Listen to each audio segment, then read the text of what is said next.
Aujourd'hui, je vais vous parler d'un temps que les moins de 20 ans ne connaissent pas, pour paraphraser Aznavour dans La Bohème, à parler de Ghost Rider d'Annie Ketch, avec un volume de la Epic Collection qui s'appelle Siege of Darkness, c'est-à-dire un crossover complètement dingue, en 20 parties, qui remonte à 1993.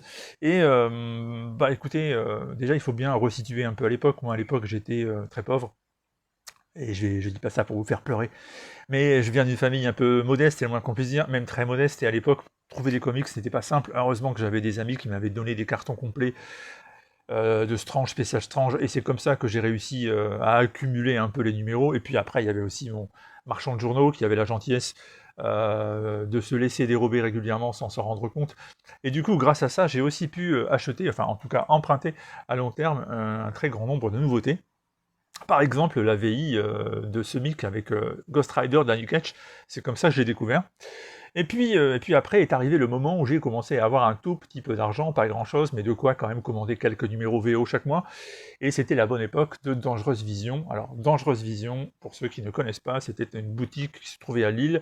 Je vais dire une bêtise en disant rue de la Monnaie, c'était peut-être rue de la Clé, c'était l'un des deux en tout cas. Et surtout, Dangereuse Vision avait un catalogue absolument génial. Chaque mois, vous pouviez évidemment choisir les titres pour les commander.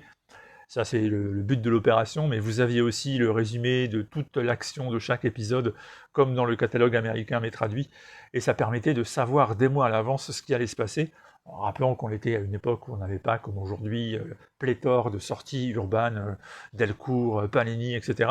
Et donc le catalogue Dangereuse Vision, c'était quasiment l'équivalent de tout l'Internet d'aujourd'hui, réuni en une seule lecture. C'était complètement génial, et on était en transe quand le catalogue arrivait dans la boîte aux lettres, et c'était suivi par les commandes.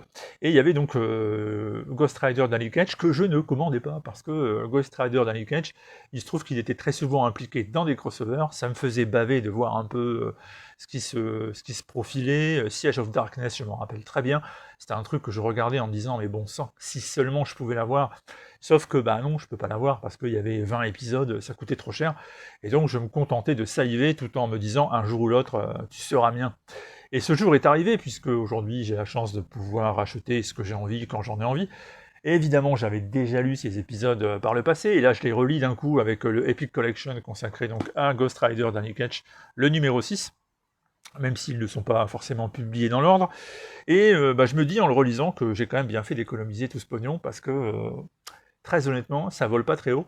Alors déjà, le crossover en soi, c'est une certaine Lilith, mère des monstres, qui débarque sur votre plan d'existence avec ses mignons, les Lilines, et elle affronte une poignée de héros qui sont bien décidés à la combattre pour sauver la planète. Et évidemment, fer de lance de ces héros Ghost Rider, mais il n'est pas tout seul. Avec lui, on trouve d'autres personnages, certains très connus, Morbius, Doctor Strange, et d'autres, bon bah quand même un peu moins, ou voire carrément oubliés depuis. Et toute cette joyeuse bande donc se dresse face aux forces du mal, face aux forces des ténèbres, et à longueur de page, ce sont des apparitions monstrueuses, ce sont des commentaires sur une soif de sang inextinguible que je sens monter en moi, sur je vais t'attraper et je vais exercer mon regard de vengeance. Alors c'est vrai que ça va bien un épisode, ça va bien 2 épisodes, mais alors 20 épisodes comme ça, c'est quand même assez lourd.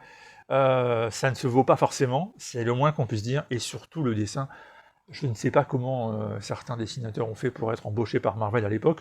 Clairement, il fallait trouver du monde, et ils sont allés recruter un peu n'importe où. Il y a vraiment des dessins qui sont dégueulasse, hein, on va le dire. Je suis pas du genre méchant à critiquer ce que font les gens, parce que je serais bien incapable d'en faire autant. Mais enfin bon, là quand même c'était professionnel, ils sont payés, et c'est quand même bien dégueulasse.